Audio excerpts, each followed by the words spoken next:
आपसे मेरी इतनी गुजारिश है, मैं पहले अपने इलाके को जानता हूँ और आपको भी अच्छी तरह सबको जानता हूँ। मैं एक बात अर्ज कर लूँ कि पहली कुर्सी से लेकर के आखिरी कुर्सी तक, राइट साइड से लेकर लेफ्ट तक जितने भी बैठे हैं, सकलैनी, रजवी, अशरफी, बरकाती, ये सारे बाद में हैं। मुस्तफ़ा के गुलाम सबसे पहले हैं। सुभान अल्लाह। ये सबसे पहली बात सुनो, ये हम बाद में हैं, हुजूर के गुलाम बोले सारे पहले हैं। हमारी कौम कई तरह से झगड़ों में बढ़ती चली जा रही है और जिसका पूरा फायदा उन लोगों को मिल रहा है जो हमें मिटाने पे लगे हुए हैं। मैं आपसे मजीद कोई मिसाल नहीं दूंगा कि हम कैसे बर्बाद हैं, कहाँ हैं। सोशल मीडिया है, सारे लोग जानते हैं हम कितनी तबाही के करीब आ गए हैं। एक एक करके हर बंदे को मालूम है, कोई फर्क नहीं रह गया है डूबे हुए में और डूबने वाले में। आपसे मेरी इतनी गुजारिश है खुदारा, ये जो इख्तलाफात की बुनियादें हमने खड़ी कर रखी हैं ना, ये सारी गिरा दें और सिर्फ एक रस्सी पकड़ें। और वो डॉक्टर इकबाल ने कहा था कि मोहम्मद से वफा तूने तो हम तेरे हैं, बेशक बेशक। ये जहां चीज है क्या लोहो कलम तेरे। मैं पूरी जिम्मेदारी के साथ कहता हूं, शुक्र है मैं ताजुश शरिया का मुरीद हूं, ये मेरा मुकद्दर है, मैंने उनका दामन थामा है, ये मेरा नसीब है। आप भी दो रोटी खाते पकड़ा होगा आपने भी किसी का दामन। हम चूंकि सिलसिले वाले लोग हैं, किसी न किसी पीर से कोई ना कोई कहीं ना कहीं जरूर जुड़ा है, ठीक है ना। लेकिन असल बात यह है कि ये सारे सिलसिले असल नहीं है, ये याद रखिएगा। रज़वी होना ये अफजलियत की बात नहीं, अशरफी होना ये अफजलियत की बात नहीं, सकलैनी होना ये अफजलियत की बात नहीं। अफजलियत की बात है रब का नेक बंदा होना, ये असल चीज है। अगर सूद ले रहा है कितनी पक्का रज़वी है, कयामत में रगड़ा जाए। ब्याज खा रहा है कितनी पक्का सकलैनी है, पकड़ के कूटा जाएगा। और किसी सिलसिले से अगर ना जुड़ा हो लेकिन रब का खौफ दिल में हो, मुस्तफ़ा की शरीयत का पाबंद हो, कसम खुदा की मिट्टी डालने में देर लगेगी, उसकी कब्र से खुशबू आने में देर नहीं लगेगी। आज सबसे ज्यादा जरूरी है इन झगड़ों से हमें निकलना है। निकलेंगे इंशाअल्लाह, बोले अच्छा मैं पूछ लूं जरा, नाराज तो नहीं होंगे ना? कितने लोग रज़वी बैठे, हाथ उठा दें जरा। रज़वी कितने? ठीक, अब हाथ नीचे कर लें। अब सकलैनी कितने, वो हाथ उठा दें। सलामत रहे, उठाएं, डर किस बात कर रहे हैं भाई, ठीक है ना। अब नीचे कर लें। ज्यादातर हमारी तरफ यही दो सिलसिले, ठीक है ना। शुक्र है अल्लाह का, हम ऐसा ही हिंदुस्तान देखना चाहते हैं। और तभी भलाई होगी जब सारे लोग एक जगह सर जोड़ के बैठे हुए, एक जगह सर जोड़ के बैठे और कोई भी ताकत आके हमें फितनों में बांटने ना पाए। ये तकलीफ की बात नहीं, बुरा ना मानिएगा, मैं आपका हूं, आप मेरे हो। ये तकलीफ की बात नहीं। अगर रज़वी जलसा करे, सकलैनी रोक लगा दे, सकलैनी जलसा करे, रज़वी रोक लगा दे, बताओ इससे नुकसान किसका है? बोलो। किसी का हो ना हो, हुजूर के दीन का नुकसान जरूर है। ये सुन लीजिए कान को, किसी का हो ना हो, हुजूर के दीन का नुकसान जरूर है। और मेरे अजीज ये दीन इतना सस्ता नहीं है, बरेली से हमें दीन नहीं पहुंचा है, खानकाह सकलैनिया से दीन नहीं पहुंचा है, खानकाह बरकातिया से दीन नहीं पहुंचा है। इस दीन को पहुंचाने के लिए मुस्तफ़ा ने पेट से पत्थर बांधे हैं। इस दीन को हम तक पहुंचाने के लिए आका ने खानदान की कुर्बानी दी है। ये दीन ऐसे हम तक नहीं पहुंचा है। मुस्तफ़ा के अहले बैत ने 72 जनाज़े करबला में दिखाए गए, तब जाके दीन हम तक पहुंचा है। इस दीन को हल्के में ना लेना, यह किसी पीर का दीन नहीं है, किसी मौलवी का दीन नहीं है, यह दीन मोहम्मद अरबी का है। अब किसी ऐसे शख्स को कतन बर्दाश्त नहीं किया जाएगा जो दीन में तिफरका डालेगा। हम उसकी तायीद करेंगे जो मुस्तफा का दीन लेकर के आएगा और यही ऐलान करेंगे कि मोहम्मद से वफा तूने तो गम तेरे गए। ये जहां चीज है क्या लोहो कलम तेरे। धारे तकबीर, धारे रिसालत, बस लगे आला हजरत हजरत अल्लामा मुफ्ती हमाद रसाई किबला सरजमीन गनीमत नगर जिंदाबाद। बस ज्यादा लंबा नहीं, आधा घंटा बात करनी है, उसमें नारे छोटे रहे। बात समझ रहे मेरी? हमें जो है ना दीन को समझना है, हमें दीन को समझना है, सही जाने। अल्लाह हमारी नस्लों को सही दीन समझने की तौफीक अता फरमाए। आमीन। ये नहीं है, इसमें कोई हमारा फायदा नहीं। लड़के हम कभी कुछ नहीं हो सकते, लड़ करके हम कुछ नहीं हो सकते। हमें अगर कुछ भी होना है ना तो पहले सफों में इत्तेफाक पैदा करना पड़ेगा, सफों में इत्तेहाद पैदा करना पड़ेगा। जी जी। अल्लाह के दीन की रस्सी को मजबूती से थामना पड़ेगा, तब जाके हम किसी न किसी कामयाबी के किनारे लगेंगे जाकर। वरना याद रखना, कसम खा के कहता हूं, आज मुझे बताओ गनीमत नगर में कितनी ऐसी दुकानें होंगी, शाहपुर में कितनी ऐसी दुकानें होंगी जिन दुकानों पे आज इजराइल का प्रोडक्ट नहीं बिक रहा है? बोलो, बिक रहा है कि नहीं बिक रहा है? और किसको नहीं मालूम है कि इजराइल वो आतंकवादी कौम है कि जिसने हमारे मुस्लिम भाइयों को जिंदा दफन कर डाला है मिट्टी में, जिंदा। बताओ हमने कितनी पाबंदियां की? क्या सिर्फ ये पीर का नारा बचा के ले जाएगा? बाकी दीन का कोई मतलब ही नहीं है। आज कंडीशन हम देखें अपनी, गजा फिलिस्तीन नक्शे से मिटाने की पूरी तैयारियां, हर बच्चा जानता है इस बात को, लेकिन हमें गैरत नहीं आती, हमें शर्म नहीं। अगर हम कुछ भी नहीं, मौलाना क्या कर सकते हैं, हम क्या कर सकते हैं, जा नहीं सकते, अपने हाथ में कुछ क्यों? तेरे हाथ में खाना ही खाना, जाके भाई फला बोतल निकाल दे, फला बोतल निकाल दे, आग लगाओ इन चीजों को। अगर नहीं पियोगे इनका प्रोडक्ट की कोल्ड ड्रिंक, मर नहीं जाओगे, सेहतें खराब नहीं हो जाएंगी। लेकिन कसम खा के कहता हूं, सुनो और कान खोल के सुनो, इससे मतलब नहीं मैं शाहपुर का हूं, आप गनीमत नगर के हो। सोशल मीडिया के जरिए ये बात पूरी दुनिया सुनेगी, और मैं गारंटी के साथ कहता हूं, अगर आज भी तुम यहूद और नसारा के खिलाफ खड़े नहीं हुए तो कयामत में तुम्हें हौज़े कौसर मानने का कोई हक नहीं है। अगर यहाँ भी अमेरिका के प्रोडक्ट के आप पियोगे कोल्ड ड्रिंक तो हौज़े कौसर किस मुंह से मांगोगे? लात मार दो इनके प्रोडक्ट को और इनसे कह दो जो मुसलमानों का नकीक है वो हमारा कभी नहीं हो सकता। अल्लाह सुभान अल्लाह। और याद रखना, मैंने खुल के ये बात कही थी, कई लोग उम्रे से लौट के आए भी तो उन्होंने बताया, मैंने कहा यार बताओ मदीने शरीफ की हाल बताओ। जब भी कोई जाता है ना तो दिल करता है उससे हुजूर के शहर की बातें पूछे, है ना? वो कहा था किसी ने, बड़ी प्यारी बात कही थी, आने वालों ये तो बताओ शहर मदीना कैसा है ना? तो हर कोई आने वाले से पूछता है, जिसने नहीं देखा खास करके वो पूछता बताओ ना कैसा है हुजूर का शहर। बात चलती रही, एक साहब ने बताया, मुझे नाम नहीं बताऊंगा लोग पीछे पड़ जाएंगे उसके, उस शख्स ने बताया कि सबसे ज्यादा बर्बादी उम्रा करने वाले खाने की करते।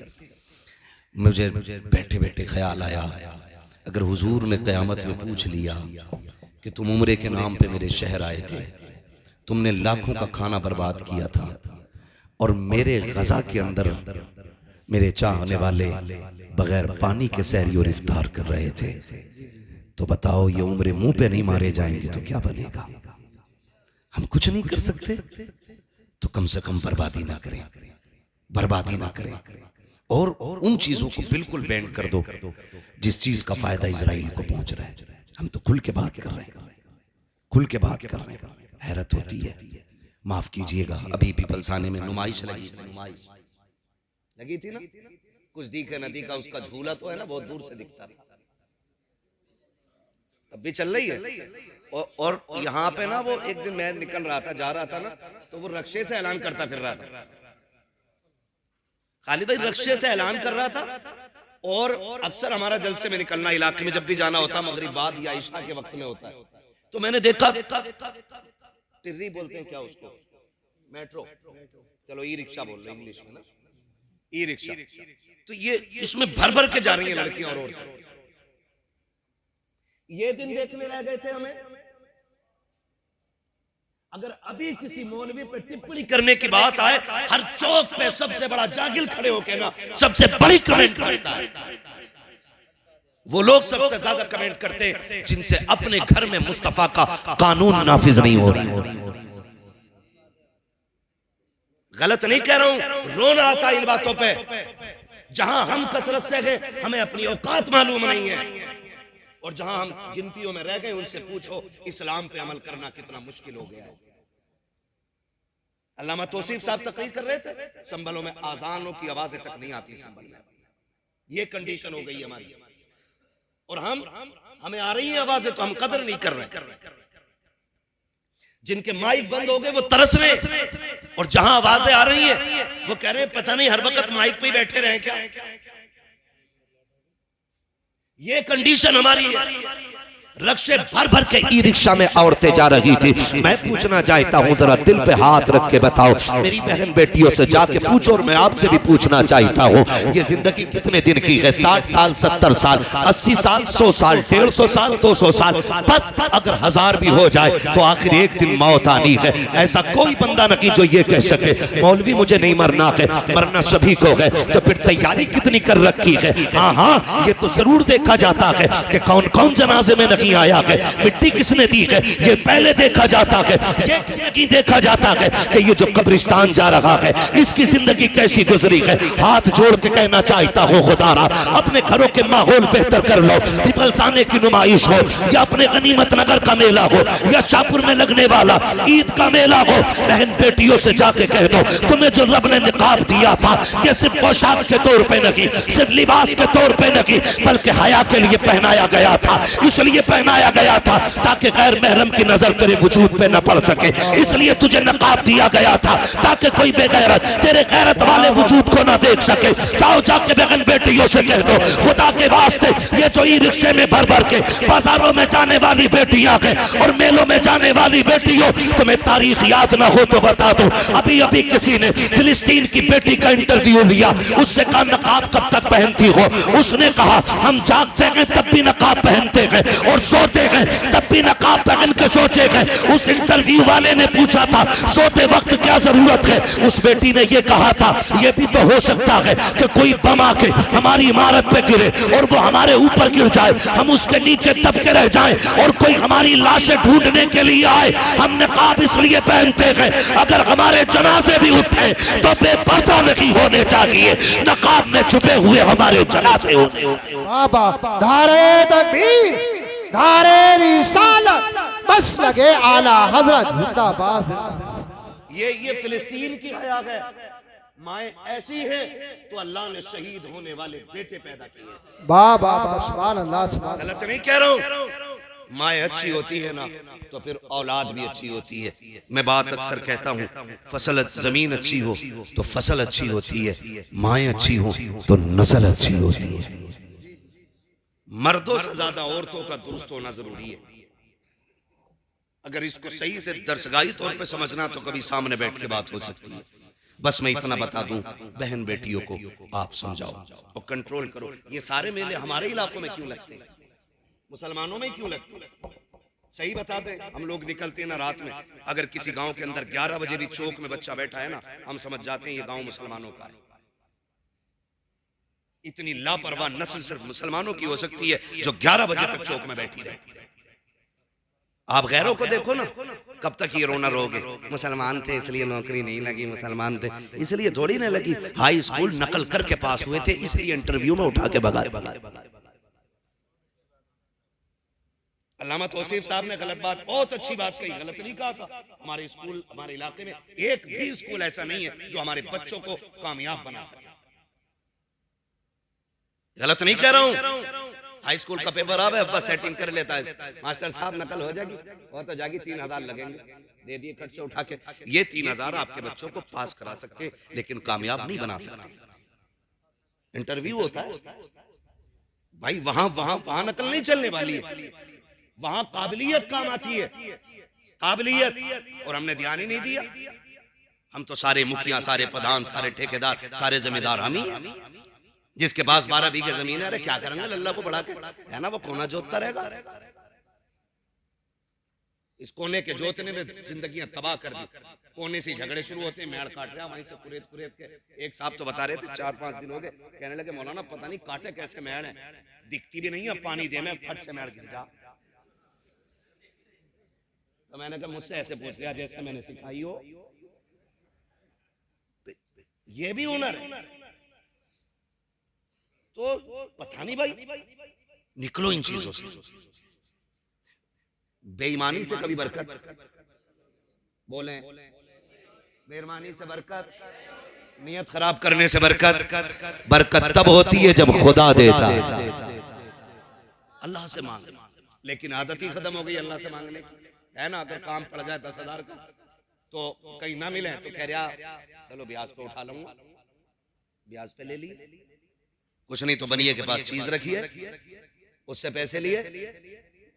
ऐसे लिए हुए पैसे आपको कभी भी मोहताजी से बाहर नहीं निकाल सकते। तो जो है सारे लोगों को, ये पैसा आपको कभी भी परेशानी से निकाल नहीं सकता है। मौलवी जी फिर क्या करें? अगर ना हो 10,000 उधार कोई दे ना। हमारा मुआशरा भी बड़ा अच्छा है, उधार भी उसे देता है जिसे कम जरूरत पड़ती है। गरीब को तो कोई यूं भी उधार नहीं देता, ये देगा कहां से? बैकग्राउंड देख के तो उधार दिया जाता है।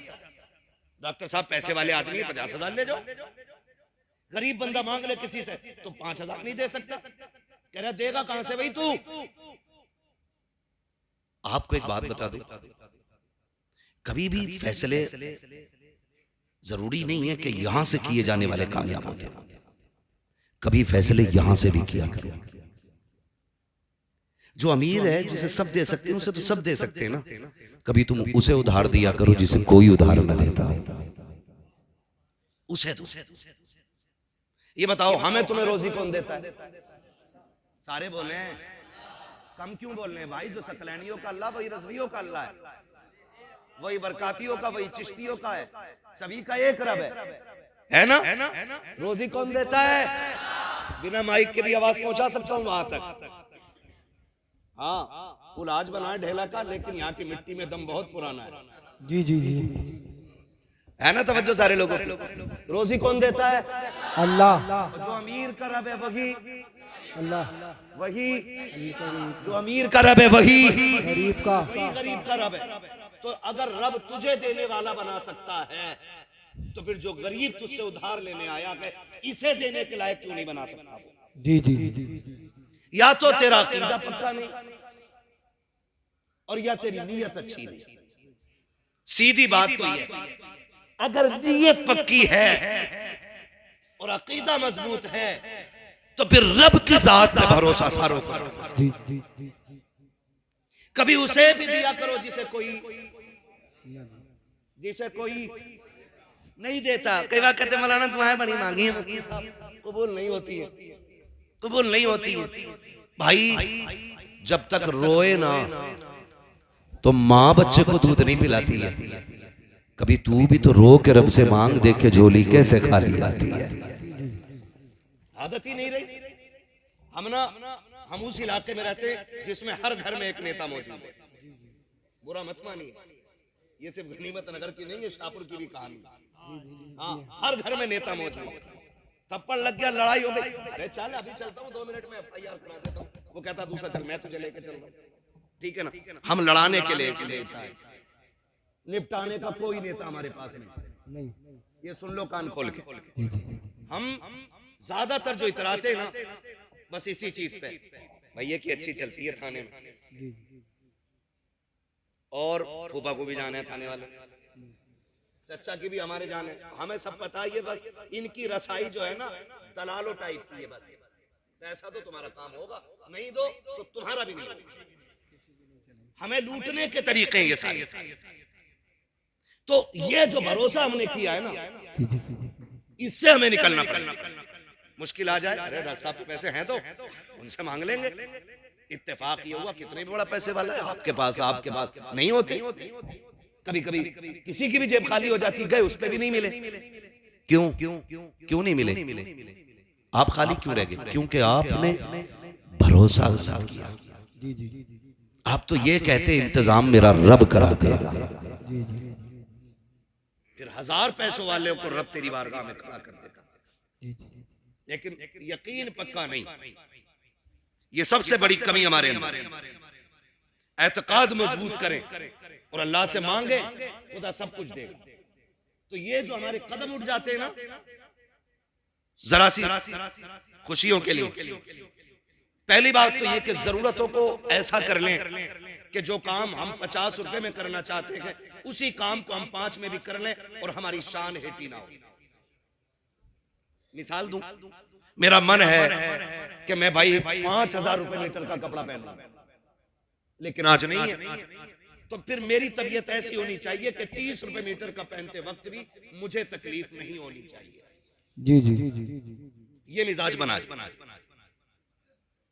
और ये मिजाज कब बनेगा? ये तब बनेगा जब आप किसी भी नेमत को देखेंगे और कहेंगे शुक्र है अल्लाह तेरा कि तूने मुझे ये अता किया है। ये मिजाज तब बनेगा जब रब के शुक्र अदा करने की आदत हो जाएगी। और जब आप सफेद कपड़ा पहन के यूं कलफ मार के ना और कॉलर हिला के दिखाएंगे तब हमें शुक्र करने की तौफीक नहीं आएगी। फिर जब हमारे पास हमारी हैसियत के मुताबिक कपड़ा पहनने का पैसा नहीं होगा हम घर से निकलना बंद करेंगे। फिर शौक और जरूरत पूरी करने के लिए हम ब्याज पे भी पैसा लेते हैं, रिश्वत के नाम पे भी लेते हैं, हराम के नाम पे भी लेते हैं, सूद के नाम पे भी लेते हैं। फिर जरूरतें पूरी नहीं होती है। और याद रखो जो छोटे पे भी शुक्र अदा करे बड़े पे भी शुक्र अदा करे, खुदा की कसम वो कभी जलील नहीं होता है। घटिया कपड़ा भी पहन ले तब भी लोग कहते हैं शुक्र मालिक। ऐसे लोग हमारे बीच रहते हैं जिन्हें कपड़ों पे घमंड नहीं, अगर नाज है तो खुदा की बंदगी पे नाज किया जाए। जिंदाबाद जिंदाबाद, बहुत अच्छे, जिंदाबाद जिंदाबाद, सुभान अल्लाह, नारे तकबीर। बस तवज्जो कर ले तो इंशाअल्लाह करेंगे ऐसा मिजाज, करेंगे ऐसा मिजाज, कोई घमंड नहीं और इतराने की कोई जरूरत नहीं। पैसा, दौलत, शोहरत, इज्जत 4 दिन की चांदनी है। जी जी, जिस दिन आंख बंद हो गई ना फिर कोई पूछने वाला नहीं, फिर कोई पूछने वाला नहीं। आज मुफ्ती साहब है, आज अल्लामा साहब है, आज तकरीरों में नाम है, आज इश्तिहारों में नाम है। जिस दिन रूह निकल गई ना तो उस दिन कोई नाम नहीं रहना, सारे खत्म हो जाने, सारे खत्म हो जाने। ठीक है जी, मस्जिद से भी ऐलान होगा फलां साहब का इंतकाल हो गया है, उनका दफन इतने बजे है। कोई शानो शौकत नहीं। जो लोग देखने आते हैं ना फिर कोई नहीं पूछेगा अल्लामा साहब कहाँ है, हजरत साहब कहाँ है, सब ये पूछते हैं जनाजा किधर है। पीर का हो, मरीद का हो, प्रधान का हो, नेता का हो, सारे यही पूछते हैं जनाजा किधर है। जब एक झटके में सारी शख्सियतें, सारी काबिलियतें और सारी इज्जतें मिट्टी में मिल जानी है तो फिर इतराना किस बात का है? जी जी जी, बेशक, कुछ भी नहीं, कुछ भी नहीं। बस रिश्ते रब से मजबूत कर ले, रिश्ते रब से मजबूत कर ले। बगदाद में एक बार कत्ल हो गया मार्केट में। हारून रशीद का दौर था। तवज्जो है सारे लोगों की? जी जी, थके तो नहीं अभी आप लोग? अगर इजाजत हो तो 5 मिनट और ले लूं मैं थोड़ा सा, है ना? आधा घंटा और 1 घंटा पूरी कराओगे तकरीर। तवज्जो है सारे लोग? शजरा इंशाल्लाह वो 1.5 मिनट में हो जाएगा, उसका कोई मसला नहीं है। बस मेरी बात सुन लो, बहुत लंबी बात हो जाएगी इंशाल्लाह। बस मेरी बात सुन लो पहले, मैं अपनी बात कह लूं। अच्छा एक बात सुन लो भाई, मैं एक बात सुन। अगर डॉक्टर मरीज से पूछ के दवा देगा ना कि तुझे मीठी चाहिए कि कड़वी, कभी बीमारी खत्म नहीं होगी, है ना? डॉक्टर मर्ज के हिसाब से दवा देने की बात करता है। हाँ, थोड़ा सा मेहरबानी करनी, मैं इंशाल्लाह वक्त होगा ना तो मैं सुना लूंगा। मैं जानता हूँ मर्ज यहाँ के क्या क्या, मेरा ही इलाका है ये मेरा ही इलाका है और मैं इसको अच्छी तरह जानता हूँ। हाँ तवज्जो है, शजरा सुन लेना बेटे, भी सुन लेना मेरे लाल, सुन लो थोड़ी सी जरा बात मेरी। बगदाद में ना एक कत्ल हो गया, 20 लोग ना अज्ञात में उठाए गए। अज्ञात तो सभी समझते हैं क्योंकि अक्सर मुसलमानों पे मुकदमे जितने भी हो रहे हैं अज्ञात में ही हो रहे हैं। मुजरिम तो कोई पकड़ा नहीं जाता है ना, ऐसे 40 नाम डाल दो उठा लो, ये कंडीशन है आज हम लोगों के साथ। तो अज्ञात में 20 बंदे उठाए गए, तो 20 में से एक बंदा परदेसी भी था जो बगदाद का रहने वाला नहीं था, उसको भी जेल में डाल दिया गया। 19 बंदे उसी शहर के थे। अब जो 19 थे ना तो मिलने वाले आते रहे, कोई कहने लगा इसको मैं जानता हूं, इसकी जमानत मैं ले रहा हूं। किसी ने कहा भाई इसको मैं जानता हूं, इसे मैं ले जा रहा हूं। 19 के 19 बंदे चले गए, लेकिन जो परदेसी था ना, लावारिस था, उसका कोई जानने वाला नहीं था, उसे जेल में डाल दिया गया। बहुत गौर से सुना, जब उसे जेल में डाला गया ना, तो वो बड़ा परेशान। कभी कोई प्रदेश में फंस जाता है और पुलिस पकड़ लेती है ना, तो वो कहता कम से कम ये कि मेरे घर तक तो खबर पहुंचा दो कि मैं हूं कहां। ये होता है ना कोई भी परदेसी कि मैं कहां हूं, ये पता तो चले मेरे घर वालों को, ताकि वो कोई कोशिश कर सके। और जिन पुलिस वालों को पैसा लूटना होता है वो सबसे पहले फोन छीनते हैं। तो उन्होंने क्या काम किया, उसको जेल डाल दिया। वो बड़ा परेशान, मुझे कोई पूछने नहीं आया, कोई हाल मेरा नहीं मालूम, बच्चों को मालूम है मैं परदेश गया हूं, बच्चों को क्या पता, ना फोन ना खबर उस वक्त। बस ये था कि कासिद जाता, खबर जाती, तब जाके पता चलता ना। तो बात पुरानी है, बड़ा परेशान हो गया। जानते हो उसको जेल में डाल दिया। जब जेल में डाला ना, तो उसने जब देखा सारे रास्ते बंद हो गए, उसने फिर मुसल्ला बिछा लिया और रब की बारगाह में रोके कहता, मालिक मेरा जानने वाला भी तू ही है, मुझे बचाने वाला भी तू ही है। अल्लाह इस जेल में मुझे कौन आएगा बचाने के लिए?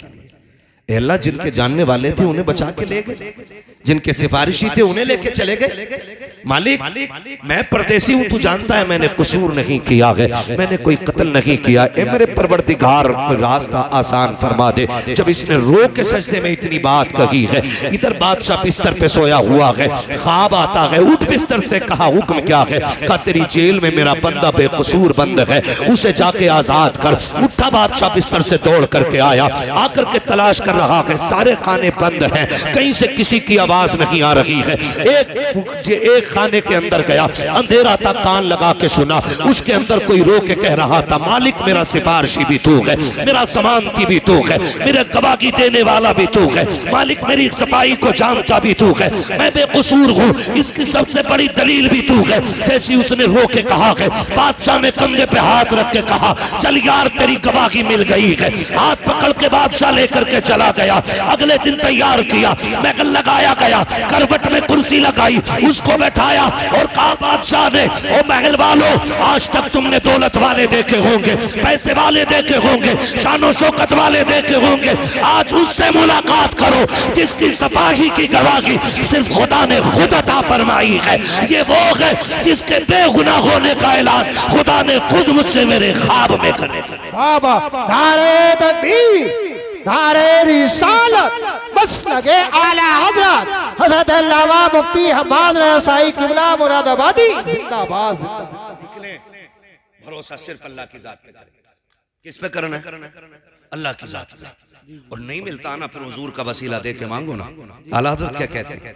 वही रब है जिसने तुझको हमतन करम बनाया, हमें भीख मांगने को तेरा आस्था बताया, तुझे हम्द है खुदाया, तुझे हम्द है खुदाया। हाँ, मुझे इस टॉपिक पे बात नहीं करनी है, मसला कि आला हज़रत क्या है और आला हज़रत क्या। हमारे इलाके का बच्चा बच्चा आला हज़रत को जानता है, हाँ आला हज़रत को जानता है। बस बहुत गौर से सुनने बात, अल्लाह पे भरोसा रखें और इन चीजों से बिल्कुल, हराम चीजें बिल्कुल बैन कर दो। ये अहद कर लो, जब भी खाएंगे हलाल खाएंगे इंशाअल्लाह। इंशाअल्लाह वादा करते हैं इंशाअल्लाह, इंशाअल्लाह हलाल खाएंगे इंशाअल्लाह, बचेंगे हराम से इंशाअल्लाह। याद रखिए, इमाम गजाली रहमतुल्लाह तआला अलैहि से किसी ने कहा था, हुजूर दुआएं कब कबूल होती हैं? तो इमाम गजाली ने कहा था, दो काम कर लो। नंबर एक, जब भी बोलो सच बोलो, और जब भी खाना हलाल खाना। जबान तेरी खुलेगी, मकबूलियत की जमानत खुदा नाजिल फरमा देगा। बेशक बेशक। ये दो काम करने, ये दो काम करने, हमें अपने रब से यह अहद करना, मालिक जब भी खिलाना हलाल खिलाना, उस दिन मार देना जिस दिन हराम खाने पे नौबत आ जाए। हमें एक लुक़्मे हराम खाने से मर जाना पसंद है, लेकिन हराम नहीं खाएंगे इंशाअल्लाह। हाँ, करते इंशाअल्लाह वादा, बचेंगे इंशाअल्लाह। हराम में बहुत सारी चीजें आती हैं। मुफ्ती साहब क़िबला तशरीफ फरमाएं, बहुत सारी चीजें फर्दन फर्दन आपको बता देंगे, कभी फुर्सत में पूछेंगे। हम जो खेतों पे अक्सर जाते हैं ना, ऐसे सूत के मारी बाल ऐसे करके, खेत किसी का भी हो, पूरी बाल साफ, दो तीन टूंगे दावल ऐसे और बाकी फिर यूं। ये कतन हराम है, हराम है, हराम। आप बिल्कुल बचिए एक दाने से। सहाबा फरमाते हैं जब हुजूर नहीं आए थे ना हमारे सामने, जाहिरी हयात पे बात कर रहा हूँ, और रह गई बात हुजूर की पैदाइश की, तो आका फरमाते हैं कुंतु नबिय्यम व आदम बैनल माई व तीन, मैं तो तब भी नबी था जब आदम को तैयार किया जा रहा था। वाह वाह। आका फरमाते हैं अव्वलु मा खलक़ल्लाहु नूरी, सबसे पहले अल्लाह ने मेरे नूर को पैदा फरमाया। तो मैं उस लेवल पे बात नहीं कर रहा हूँ, हुजूर जब दुनिया में तशरीफ लाए ना जाहिरी तौर पे, वरना बातिन है उम्र लाखों बरस की तेरी मगर है ताजा शबाब तेरा। हाँ, हुजूर की उम्र सिर्फ 63 साल नहीं है, ये जाहिरी उम्र है, बस तवज्जो करें। सहाबा फरमाते हैं जब तक हुजूर नहीं आए थे ना हमारे दरमियान, उस वक्त तक हम बेटियों के गले काट देते थे, पता नहीं चलता था। और जब हुजूर आ गए ना तो रास्ते में चलते हुए भी डर लगता है कहीं पैर के नीचे चूंटी ना आ जाए। सहाबा इतने डरने लग गए, उन लोगों के ईमान और खौफे इलाही इतना कि चूंटी से भी पैर बचा के रखते थे। सुभान अल्लाह। लेकिन आज हम देखें कई लोग बाजार में, शनीचर के बाजार में टहलते मिलेंगे, थोड़ी सी मूंगफली मार दी, ठीक है भाई भुनी कम है, आगे बढ़ के गाजर मार दी, और आगे बढ़ के कुछ और खा लिया, दोपहर से शाम तक पेट भर लिया, आराम से घर जाके सो गए। हल्दी लगी ना फिटकरी, रंग चोखा आ गया। पूछो मुफ्ती साहब से, कतन हराम है ये? आपको एक दाना खाने की इजाजत नहीं, बिल्कुल बचना इन छोटी छोटी चीजों से जिन्हें हम कुछ नहीं समझते, लेकिन खराबी बहुत बड़ी है, खराबी बहुत बड़ी है। हाँ, किसी के जहन में ये बात आ रही होगी कि जब से दीनदार बनाऊं ना मुश्किलें बहुत आ गई, जब से तौबा की है ना तब से बड़ी मुश्किलें आ गई। याद रखिएगा, जब मुश्किलें आती है ना तो बंदा रब को अपने करीब करना चाहता है और रब बंदे को अपना करीब करना चाहता है। ये दोनों मामलात होते हैं। मुश्किलें अगर आपके करीब आ रही है ना तो सिर्फ इसलिए आपको आजमाइश में डाला जा रहा है कि रब आपको अपने करीब करना चाहता है। बंदा जब मुश्किल में होता है ना फिर कहता है या अल्लाह तू ही है। गलत नहीं कह रहा हूँ, फसल अच्छी हो जाना तो कोई भी कह दे कि ना पंतनगर का बीज लाया था। जी जी जी, और कहाँ के बीज था? मैं अपने पंतनगर का ही ज्यादा आता है ना कि पंतनगर का बीज था, ये लंबी बात है। और फिर अल्लाह की मार, वो चाहे तो बाले ही बाले रह जाती है, दाना मार देता है, दाना मार देता है। तो फिर कह रहा मुकद्दर में ही ना था, मुकद्दर में, अब मुकद्दर में ना था। जब फसल पैदा हुई तो कह रहा पंतनगर का कमाल है, यूरिया 3 डाले 18 पानी दिए थे, इसलिए जाकर के ये फसल मिली है। जब उस लेने की बारी आई, मौलवी जा इसमें मेरा खाद लगा है, मेरी मेहनत लगी है, इसमें तूने क्या दिया जो उस लेने के लिए आ गया? हाथ जोड़ के कहता हूँ अल्लाह कादिर मुतलक है। जब लेने पे आता है चमड़ी उधेड़ देता है, और जब देने पे आता है तो पत्थर के अंदर भी कीड़ों को हरी पत्तियां खिला देता है। रज़ाक भी वो है, कादिर भी वो है, कादिर मुतलक भी वो है, रब भी वही है, अल्लाह भी वही है। ओ लोगों, अपने आप को बेहतर करो। क्या तुमने नहीं देखा वो कैसा कादिर मुतलक है? कोई माई का लाल ला के दिखा दो जो मुट्ठी में रख के एक दाना जमा के दिखा दे। 35 साल तक एक दाने को मुट्ठी में लेके खड़े रहो, एक पेड़ नहीं जमा सकते हो। और वो ऐसा कादिर मुतलक है जिस दाने को तुमने मिट्टी में डाला, एक मोटा डीम उसके ऊपर रख दिया, अब उसका करम देखो। उसने उस गेहूं के दाने से बारीक सी कोपल निकाली, धीम और डेले बड़े मजबूत थे, उसने सबके सीने चाक किए, उसके अंदर से बारीक कोपल को निकाला। अगर तेरी मेरी बात होती, एक पौधा पैदा नहीं कर सकते थे, एक दाना नहीं बचा सकते थे। उसने जमीन का सीना चीरा, एक पौधे को कोपल बनाया, कोपल से पौधा बनाया, पौधे से दरख्त बनाया, दरख्त से बालें निकाली, बाल में दाना डाला, और फिर ऐसी पैकिंग की। हजारों बारिशें होती रही लेकिन गेहूं सूखा रहा, कितने तूफान आते रहे लेकिन गेहूं तक हवा नहीं पहुंची। वो ऐसा कादिर मुतलक है, सब कुछ वही करता है। और जब तुमने ये कहा था ये मेरे खाद का कमाल है, ये मेरे बीज का कमाल है, तब खुदा की रहमतें कह रही थी नादान तू तो दाना डाल के आ गया था, इसको कोपल हमने बनाया है, पौधे की शक्ल हमने दी थी, तू तो रात को सो रहा था, रात को हमने इसको ठंडी हवा के झोंके खिलाए थे, तू तो घर पे लेटा था, हमने शबनम से इसका चेहरा धुला था, तू तो सोता रह गया, सुबह की सूरज की धूप से हमने इसको बेदार किया। तुझे क्या पता कि जब ये तनखा खेत में खड़ा था तब हमने बादे सबा चलाई थी और इसको हमने एक दरख्त बनाया था, एक दाने में 7 बालें निकाली, हर बाल में 70 दाने दिए। ये हमारा कमाल था। अगर तुझे ये लगता है ये तेरा कमाल है तो सुन, अगली फसल नहीं उठा पाएगा। ऐसा अजाब नाजिल करूंगा, मैं गन्ने को करोना कर दूंगा, खड़ी खेत में सुखा दूंगा, फिर हम जाने कौन लेके आता है। और तुम्हें खुदा का वास्ता अल्लाह से लड़ाई ना लेना, जो उसका हक है वो उसको दे दो, और जब वो देने पे आएगा तेरे एक का नहीं, अल्लाह तेरी 7 नस्लों का गुजारा फरमा। वाह वाह वाह, जिंदाबाद जिंदाबाद, नारे तकबीर, नारे अल्लाह अल्लाह अल्लाह अल्लाह। ओ भाई, कभी ये मत कहना अल्लाह जब भी दे शुक्र है मालिक। जी जी जी, वाह वाह वाह। कभी नुकसान भी हो जाए और किसी के आगे रोना, किसी के आगे रोना नहीं। मालिक कम दिया तो भी तूने दिया, शुक्र है तेरा, ज्यादा भी तू ही देता है। तू उसके कम पे शुक्र अदा करके देख, अगली बार तुझे इतना बढ़ा के देगा ना कि लोग तेरा चेहरा देखने के लिए आएंगे। अल्लाह माँ बाप से ज्यादा मेहरबान है, माँ बाप से। लेकिन गलती हमने की है ना, तकलीफ आ जाती है ना तो हम बड़े आदमी के पास दौड़ते हैं, यार भाई हमें बचा लो, हमें निकालो, हमें निकालो, हमें बचाओ इससे। होना क्या चाहिए, जब मुश्किल आ जाए ना तो फिर मस्जिद की तरफ दौड़ो, आओ मस्जिद की तरफ। जुम्मे जुम्मे को आ रहा, फिर घड़ी देख के कह रहा अच्छा 5 मिनट ऊपर निकल गए, अगला इमाम बदल गए।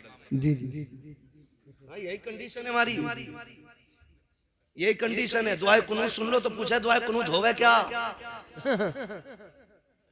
ये कंडीशन है। मुफ्ती साहब आगा 5 मिनट, ओ हो भाई बड़ी गर्मी हो गई भाई, ओ हो भाई बड़ी गर्मी है, अरे बड़ा मुश्किल है यार, एक जुम्मा पढ़ा है उसमें भी हालत खराब। ओ भाई डरे अल्लाह से, डरे। वो कई बार ना लोगों के बेनामे रहते हैं जमीन, यहाँ कौन बैठेगा, बैठेगा, उसकी जगह खाली है, और अगर कोई बैठ गया ना तो वो जगह कूद के सफे कुदाल के ऐसे ही उसे जाकर जगह करोगे। मस्जिद है ये, हुक्म ये है अगर सफे लग गई है और जगह नहीं है ना जाने की, मुफ्ती साहब क़िबला तशरीफ फरमाए, किसी के कंधे से पैर उतार के जाना हराम है। जो कूद फांद के चले जाते फिर किधर बैठे, अल्लाह का घर है, जूतियों में जगह मिल जाए यहीं बैठ, ये यहाँ जगह मिल जाए ना यहीं बैठ जाया करो, यहीं बैठ जाया करो। ये उस करीम का दर है जहाँ पे मुंह देख के नहीं दिल देख के नवाज दिया जाता है। वाह वाह वाह वाह, सुभान अल्लाह, सुभान अल्लाह, क्या बात है। कभी जगह मिले अल्लाह के घर आओ ना तो यहाँ कोई कंपटीशन नहीं। एक जगह अब इधर उधर की साइड में मेरे ख्याल से बेल्ट चल गई थी, इधर बहुत बड़ा साइड है ना, देखा होगा ना वीडियो, कितनी गैरत की बात थी, कितनी गैरत की बात थी। लोगों ने क्या मैसेज दुनिया ने दिया हो, सोचे जरा क्या मैसेज दिया हो। मस्जिद में कोई झगड़ा और मस्जिद में आके बैठो ना तो अगर 5 मिनट भी ज्यादा हो जाए तो बैठे रहो। मुफ्ती साहब क़िबला तशरीफ फरमाए, पूरी गारंटी के साथ जितनी देर मस्जिद में नमाज के इंतजार में बैठते हो अल्लाह बैठने में भी नमाज का सवाब अता फरमाया करता है। पहली बात तो हम आते ही नहीं, हमें वक्त नहीं मिलता, किसी को मजबूरियां जरूरतें इतनी घेर लेती हैं कि परेशान हो जाते हैं। लेकिन यह कि शैतान गालिब नहीं आता, जुम्मे के दिन आ गए हम, चलो बैठ के मस्जिद में, तो फिर घड़ी देख रहे हैं, बात सुनने तैयार नहीं है और फिर तनकीद कर रहे हैं एक दूसरे पे। बिल्कुल नहीं, बिल्कुल नहीं। अल्लाह के घर में आया करें, मुश्किलें आ जाया करें, फिर देखें अल्लाह कैसे काम बना देता है। अगर मुश्किलें आ रही है ना हमारे आगे तो फिर नाराज नहीं होना, कोई गुस्सा नहीं। मालिक शुक्र है, अगर तू मुझे इस हाल में देखना चाहता है तो मैं इसी में राजी, मैं इसी में राजी। सांसों का मालिक अल्लाह है, नहीं खाएंगे बोटी, नहीं खाएंगे गोश्त। अगर तू इस बात में राजी है कि मैं वाक़े करूं तो तेरे लिए राजी, फिर कायनात को तुम्हारे लिए ना मोड़ दे तो फिर बात करना। तारीख में बहुत बड़ा नाम हजरत इब्राहिम बिन अदहम, बहुत बड़ा नाम है हजरत इब्राहिम बिन अदहम का नाम। तख्ते शाही है, लेकिन दिल में इश्क़ खुदा जब जलवागर हुआ ना, ठोकर मार दी तख्त को, और ठोकर मार के ना जंगलों में निकल गए रब के लिए। जब जंगलों में निकल गए तो सगे मामू मुलाकात हुई, देखा दरिया के किनारे बैठकर ना गुदड़ी सिल रहे हैं, तो बड़े पुराने लिबास थे है ना, गुदड़ी सिल रहे हैं। तो कहने लगे भांजे ये जिंदगी अच्छी थी या वो तख्त पे बैठने वाली जिंदगी अच्छी थी? कहने लगे क्यों मामू? कहने लगे वो कितना अच्छा दौर था कि हीरे जवाहरात तो तुम्हारे ताज में लगे हुए थे और सैकड़ों लोग हाथ बांधे आगे पीछे खड़े रहते थे, तुम्हारे इशारे की देर थी, और अब देखो अपने हाथ से कपड़े सिल रहे हो। क्या पाया आखिर आपने वो तख्त छोड़ के? जब इतनी बात सुनी ना तो सुई थी दरिया में फेंक दी। मामू ने कहा भांजे एक सुई थी वो भी फेंक दी, अब कपड़े कैसे सिलोगे? तो आपने फरमाया अच्छा। आपने आवाज दी मछलियों मेरी सुई लेके आओ। तो जितनी मछलियां थी ना सारी किनारे पे आ गई और सबके मुंह में सोने की सुइयां मौजूद थी। मामू देख रहे हैं, मामू देख रहे हैं। आपने कहा मैं सोना अगर चाहता तो यहां क्यों आता? मुझे मेरी सुई चाहिए जो मैंने फेंकी है। एक मछली आपकी सुई लेके आ गई। आपने वो सुई ली, कहा मामू यही थी ना? कहा हाँ। कहने लगे ये सब कुछ कैसे कर लिया? फरमाने लगे मैंने दुनिया रब के लिए छोड़ दी, उसने दुनिया लाके मेरे कदमों में डाल दी है। अगर अकीदे मजबूत होना तो आज भी मंजिलें आसान हो जाती। आज भी मंजिलें, मैं नौजवानों से खास कर कहूंगा अपने रिश्ते मस्जिदों से मजबूत करने। हमारे रिश्ते मस्जिदों से बहुत कमजोर हैं। खाली जुमे को फर्ज समझते हैं हम लोग, बाकी टाइम की फर्जियत से मतलब ही नहीं। अगर कामयाबी चाहते हो तो सजदों के करीब हो जाओ। सजदे असले मुसलमान का सबसे बड़ा हथियार क्या है? सजदा है। सलामत रहे। क्या है? बोल सकते हैं आप लोग भी अगर नाराज ना हो। क्या है? सजदा सबसे बड़ा हथियार है और यही हमारे पास है। यही हमारे पास नहीं। इसकी ताकत जानते हैं आप? दोनों बातों की मिसाल देने लगे और बात खत्म कर लूंगा इंशाल्लाह। दोनों बातों की मिसाल। नंबर एक, मुश्किल आए तो खुदा की बारगाह में दौड़ना। ठीक है ना? ये याद रखें, ये कार्ड हमें मालूम रहते हैं कि भाई ये कार्ड मेरे पास फला विधायक का है, फला नेता का है। ठीक है ना? कोटेदार के दरवाजे पे 8 दिन बैठोगे तब जाके 5 किलो ना तुम्हें मुश्किल से ज्यादा देगा वो। और उसके बाद 365 दिन जलील करता। हाँ ये बैठा रहता हुआ 5 किलो के चक्कर में, और लोग इसे इज्जत समझते हैं। अल्लाह भूखा रखे किसी गरीब का हिस्सा हराम का हमें ना खिलाए। दुआ मांगा, ये दुआएं मांगा करो। तो आदमी लालच करता है, मुश्किल आती है। आपने नाम सुना होगा हजरत हबीब अजमी, बहुत बड़ा नाम है। आप सूद का बिजनेस बहुत बड़ा था। यहां तक लिखा गया कि एक वक्त का खाना भी बिना सूद के पैसे का नहीं होता था इनके घर में। इतना बड़ा धंधा इनका सूद था। बीवी कहने लगी सरदार डरे अल्लाह से, कहीं ऐसा ना हो किसी दिन मुश्किल आ जाए। कहते थे तू मेरे मातहत है, तू काम कर अपना, मुझे मेरा काम करने दे। लिखा है कि एक दिन हबीब अजमी ना किसी से अपना सूद का पैसा लेने के लिए, उधार अपना वापस लेने के लिए गए। वो बेवा औरत थी, उसने कहा जी मुझ पे पैसा नहीं है, मैं फिर दे दूंगी। आपने कहा मैं खाली नहीं जाऊंगा, कुछ तो लेके ही जाऊंगा घर से। उसके घर में आप नजर डालने लगे ना तो एक कपड़े में लिपटा हुआ गोश्त का टुकड़ा रखा हुआ था। आपने ना वो देखा तो उसमें गोश्त, और जब लेके चलने लगे ना तो बेवा औरत चीख पड़ी। उसने कहा हबीब मेरे बच्चे यतीम हैं, बहुत जमाने से मेरे बच्चों ने गोश्त नहीं खाया। बच्चे कह रहे थे अम्मी कभी हमें भी खिलाना गोश्त कैसा है। हबीब बड़ी मुश्किल से ये टुकड़ा मिला है गोश्त का, खुदा के वास्ते ये तो छोड़ के चला जा। फरमाने लगे चल छोड़, धक्का दिया और लेके आ गए। बीवी से कहा इसको बना। बीवी ने हांडी बनने के लिए रखी। कहने लगे मैं नहाने जा रहा हूँ। जब नहा के वापस आए औरत की चीख निकल गई। कहा क्या हुआ? कहा मैं कहती नहीं थी अल्लाह का अजाब आ जाएगा, हबीब आज अजाब आ गया है। कहा क्या हुआ? कहा जो गोश्त बनने रखा था ना आज हांडी में सारा खून बन गया है। अगर वो रस्सी को ढील दे रहा है ना तो ये मत समझना कि अल्लाह बड़ा मेहरबान है, हमें छोड़ रखा है, हम पे मेहरबान है। नहीं, कभी कभी रस्सियां इसलिए भी ढीली रखी जाती है कि कल कितना करेगा, जब मैं पकड़ूंगा फिर कोई बचाने वाला नहीं होगा। ये भी याद रखिए। हबीब आज खून का, आज खाने का खून बन गया। हबीब अजमी ने देखा, चीख निकल गई। काब किधर? काब तौबा करनी है। हबीब अजमी निकले तौबा के लिए। बात लंबी होगी, तफसील से बताऊं। आखिरकार तौबा कर लिया आपने, और जब तौबा कर ली ना तो पूरी जिंदगी, चूंकि ब्याज का पैसा था, कोई और बिजनेस नहीं था, अब घर में फाके होने लगे, दिक्कत आ गई। बच्चियां जवान थी। एक दिन बीवी शरीक हयात कहने लगी मेरे सरताज। कहा जी।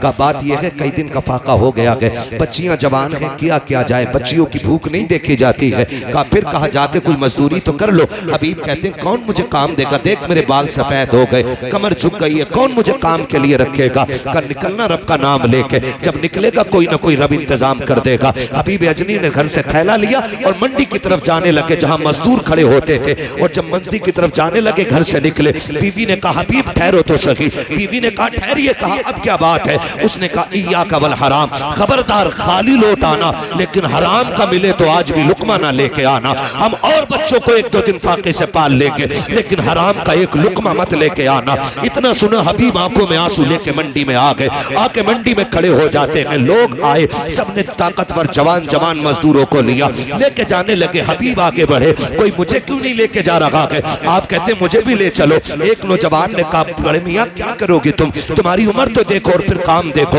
मंडी में आके खड़े हुए क्या कर पाओगे? आप कहते हैं सुन, अगर मैं आराम करने की स्थिति में होता तो बाजार में आके ना बिकता, अगर मजबूरी ना होती तो मैं यहाँ मंडी में आके खड़ा ना होता, मुझे ले चल, 10-20 रुपए कम दे देना। उसने कहा जाइए, आप काम के लायक नहीं है। अल्लाह अकबर। इतना सुना हबीब अजमी की आंख में आंसू आ गए। बंदा चला गया, आप मंडी में खड़े रहे। सूरज चढ़ते चढ़ते जब सर के करीब आ गया, आपने साये को देखा, कब साया तो मेरे बराबर हो चुका है। आप परेशान हैं, जाएं तो कहां जाएं? घर जाते हैं तो वो जो थैला उम्मीद पे लेके घर से आए थे वो आपको वापस नहीं जाने देता है। फिर सोचा किधर जाएं? सामने मस्जिद का दरवाजा नजर आया। आपने दौड़ लगाई, मस्जिद में गए, वुजू किया, 2 रकात नमाज अदा की है और फिर रो के कहते मेरे परवरदिगार, ये दुनिया वाले मुझे काम के लायक नहीं समझते हैं, इन्होंने मुझे ठुकरा दिया है। ए मेरे परवरदिगार, मैंने तौबा कर ली है, मैं कभी हराम बच्चों को नहीं खिलाऊंगा। मेरे मालिक ये तो मुझसे काम नहीं ले रहे हैं। मैं तेरे घर में आ गया हूँ, ए अल्लाह मैं तेरे घर में झाड़ू लगाऊंगा, मैं तेरे घर की मजदूरी करूंगा। मेरे मालिक इतना दे दे कि मेरे बच्चों की भूख का इंतजाम हो जाए। रोते रहे, शाम तक मस्जिद की सफाई करते रहे। शाम आई है, हबीब घर आते हैं। बीवी दरवाजे पे खड़े होकर इस्तकबाल करती है। बीवी ने खाली थैला देखा, कोई जुमला नहीं कहा था, कोई गाली नहीं दी थी, बल्कि कहा था आइए मेरे सरताज, आपका इस्तकबाल है। घर के अंदर लाई है, वुजू कराया, लिटा दिया। जब आराम से शोहर लेट जाता है, फिर बीवी ने पूछा था सरताज बताओ तो सही, काम के लिए गए थे, क्या हुआ? का काम तो मिल गया है, का मजदूरी का मजदूरी नहीं मिली है, का मांग लेते, का इतना बड़ा मालिक कदर मिला है कि मांगते हुए गैरत आ रही थी, इसलिए मांगा नहीं था। आज का काम किया है, शायद कल मिल जाएगी। अगले दिन फिर आए, फिर मस्जिद में आके रोने लग जाते हैं। 2 दिन हो गए, बीवी ने फिर यही बात रखी। जब तीसरा दिन आया है, आप काम के लिए निकलते हैं, बीवी ने कहा इय्याका वल हराम, खबरदार आज भी खाली आ जाना, हराम लेकर के मत आना। हबीब ने इतना सुना, रोते हुए फिर आए। लेकिन हबीब अजमी कहते हैं आज मेरी कैफियत बदल गई थी, क्योंकि बीवी ने कहा था अपने मालिक से कह देना, मेरी बीवी ने कहा कि बेटियों के उतरे हुए चेहरे नहीं देखे जाते हैं, अब फाका नहीं देखा जाता। 3 दिन मैंने काम किया है, 1 दिन की मजदूरी दे दे ताकि बच्चियों की भूख मिटा सको। जब बीवी के ये जुमले कानों से टकराए हैं, रोते हुए मंडी में आए, आके मस्जिद में रोने लग जाते हैं। हबीब कहते हैं आज अलग बेखुदी थी, अजीब बेकरारी थी, बैठे बैठे रो रहा था, चलते चलते रो रहा था, खड़ा था तो रो रहा था। जब शाम आई है, मैंने सोचा हर दिन की तरह आज खाली नहीं जाना है। का फिर कहते मैंने थैले में मिट्टी भरना शुरू कर दी। मैंने मिट्टी भरी और घर के करीब आया, मैं डर की वजह से रुक गया। आज देखूं तो सही, घर वाले सो जाएं तब जाऊं। लेकिन कहते जब मैं दूर खड़ा हुआ, मुझे अपने आंगन से धुआं उठता हुआ दिखाई दिया। जब धुआं देखा, कहते मैं आंखें मसलने लगा, मेरे घर धुएं का क्या काम, मेरे घर तो पकाने की कोई चीज नहीं है। कहते फिर मैंने गौर से देखा, घर भी मेरा था, आंगन भी मेरा था। मैं दौड़ के दरवाजे पे आया, मेरी बीवी हर दिन की तरह खड़ी थी। उसने मेरा इस्तकबाल किया, कहा आओ मेरे सरताज। जब मैं अंदर गया, कहते मेरे घर के अंदर से खाने के पकवान की खुशबुएं निकल रही थी। मैंने कहा बीवी ये क्या है? मुस्कुरा के कहती है ये परेशान क्यों होते हो, बड़ा अच्छा मालिक है आपका। कहा क्या कहना चाहती हो? कि ये सारा खाना तुम्हारे मालिक ने भेजा है। आप मुस्कुराने लग जाते हैं। कहा किस मालिक की बात करती हो? कहा जिसके यहाँ मजदूरी कर रहे हो उसी ने सब कुछ भेजा है। आप सोच रहे हैं ये क्या कह रही है? बीवी ने कहा सिर्फ यही नहीं, अंदर आइए। अंदर गए, नेमतों के ढेर लगे हुए हैं। आप कहते हैं बीवी तुझे कैसे पता कि ये मेरे मालिक ने भेजा है? बीवी कहती सुनो, वो जो लेके आया था ना, वो एक पैगाम भी दे के गया है। कहा कौन सा पैगाम? कहा उसने ये कहा है अपने शोहर से कह देना ये मालिक ने पैगाम भेजा है कि सुन तू हमारे घर की नौकरी करता है, हम इसी तरह तुझे तेरी मजदूरी अता करते रहे। बाबा धारे तकबीर, धारे रिसालत, बस लगे आला हजरत, जिंदाबाद जिंदाबाद। है तवज्जो सारे लोगों की। कहा मालिक ने कहा है तुम ऐसी मजदूरी करो, अल्लाह तुम्हें इसी तरह तुम्हारी तनख्वाह अता करेगा। आमीन। तुम्हारा मालिक सजदे में गिर गए, मालिक तेरा शुक्र है। मैं आज भी कहता हूँ, आवाज आती, हम तो माइल व करम है, कोई साइल ही नहीं, राह दिखलाएं किसे रह रवे मंजिल ही नहीं। सही बता रहा हूँ। लोग कहते हैं इमामों की 5000 में देखो बल्ले बल्ले रहते हैं, 5000 में मौज कर रहे हैं, 6000 में मौज कर रहे हैं, ऐसे ही नहीं कर रहे हैं। अल्लाह की कसम खा के कहता हूँ, अक्सर जितने इमामों से मिला हूँ या जिनकी हालत मैंने जानी, मैं जानता हूँ, उन्होंने मुझे बताया, कोई कहता बेटी का निकाह है, कोई कहता और तनख्वाह 6000 है, 3 बेटियां जवान हो गई हैं, और फिर जब उनकी शादियां हो गई तो फिर मुलाकातें होती, हो गई खैरियत से। कहा शुक्र है रब का। कैसे हुई? कहा कि जब दुनिया सो गई हमने रो के मुसल्ले बिछाए और हमने कहा मालिक रात दिन तेरे घर की ड्यूटियां निभाई हैं, आज किसी के आगे हाथ ना फैलाना पड़े। कहते हैं कि अभी हमने देखा है दुआओं का असर, आंखें सूखी नहीं थी, अल्लाह ने बेटियों की शादियों के इंतजाम पहले फरमा दिए। जब रिश्ते मुसल्लों से मजबूत होते हैं ना तो फिर 3000 में भी काम हो जाता है, फिर 5000 में भी, फिर 2000 में भी। इसलिए कि याद रखें, कभी कभी बहुत सारे काम ऐसे होते हैं जो दवाओं से नहीं होते, रब दुआओं से कर दिया करता है। ठीक है ना? तो अब रिश्ते हमें अल्लाह से मजबूत करने, हमें दुख आएगा तो हम इंशाल्लाह मस्जिदों को आबाद करेंगे इंशाल्लाह। सारे नौजवानों से गुजारिश है, अब दौर वो नहीं रह गया है कि हमें कोई लकीर आके समझाए। अब हर बच्चा इतना पढ़ा लिखा और समझदार है कि नमाज हम पे फर्ज की गई इबादत है, और सबसे कामयाब वो बंदा है जिसने रब को राजी कर रखा है। इस इंतजार में ना मरना, मर जाएंगे तो बेटे 40 में करके बख्शवा देंगे, मर जाएंगे तो तीजे के बाद बख्श दिए जाएंगे। इस इंतजार में ना मरना, थोड़ी तैयारी खुद भी करनी है, खुद भी करनी है। आए दिन मौतें हो रही हैं, याद रखें ऐसी जिंदगी जिए, मर जाएं और कब्र में जाएं और कोई पूछे किसका जनाजा है, कोई बताए ना बताए, हमारे कफन से आवाज आ रही हो लहद में इश्क रुखे शह का दाग लेके चले, अंधेरी रात सुनी थी चराग लेके चले, तेरे गुलामों का नक्शे कदम है रागे खुदा, वो क्या भटक सके जो ये सुराग लेके चले। पढ़ेंगे इंशाल्लाह नमाजें, आबाद करेंगे इंशाल्लाह मस्जिदों को, ठीक है ना? और नमाज पढ़ने में ये ख्याल रखना है, इमाम पे कोई टिप्पणी नहीं करनी है। आप मेरे मशवरा देके जा रहा हूँ, अगर किसी इमाम में शरीक कोई कमी दिख रही है तो आपके बस्ती में ऐसे ऐसे आलिम मौजूद है, आप इनसे जाके बात रखिए, इनसे कहिए ऐसे शख्स के बारे में शरीयत का क्या हुक्म है। अगर ये बता दें कि ऐसे शख्स के पीछे नमाज पढ़ना जायज नहीं है तो उनको बैठा करके इनके सामने ला करके शरीय हुक्म उनको सुना करके उनकी छुट्टी कर दी जाए, ये सबसे बेहतर तरीका होता है। चौक चौराहे में कहीं भी रास्ते में खड़े होकर के कोई मुखालफत करके हमें अपनी नमाजें खराब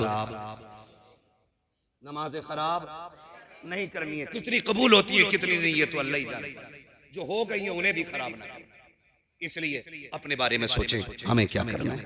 मेरी कब्र में मुझे लेटना है, आपकी कब्र में आपको लेटना है, सारी तैयारी कर लें। और सबसे अच्छी तैयारी है रब रसूल की चौखट पे आ जाए और अपनी जिंदगी पे अल्लाह और उसके रसूल के अहकामात को लाजिम समझे, चेहरे हुजूर की सुन्नत से सजा लें और कोशिश ये करें लिबास भी हुजूर जैसा होना चाहिए, कुर्ता पजामा। लेकिन आज एक ऐद कर लो गनीमत नगर वालों, और जहां तक मेरी आवाज सोशल मीडिया के जरिए जा रही है, ऐद करो कि हम इजराइल का कोई भी प्रोडक्ट यूज नहीं करेंगे। वादा करते हैं इंशाअल्लाह। हाँ, मैं इस वक्त समझता हूं कि इजराइल के कंपनी का पानी पीना भी खून पीने से ज्यादा बुरा है। यह हकीकत है जो मैं कह रहा हूं। इसलिए खुदारा हमें एहतियात करनी है और वक्त भी काफी हो चुका, 1:30 बजने को है। बस आखिर में हुजूर का शजरा बयान कर देना है, ठीक है ना? अब जरा बोल दें सुभान अल्लाह। अब ताकत दिखानी है भैया, अब तक मेरा पसीना बहा, मैं चाहता हूं 1-2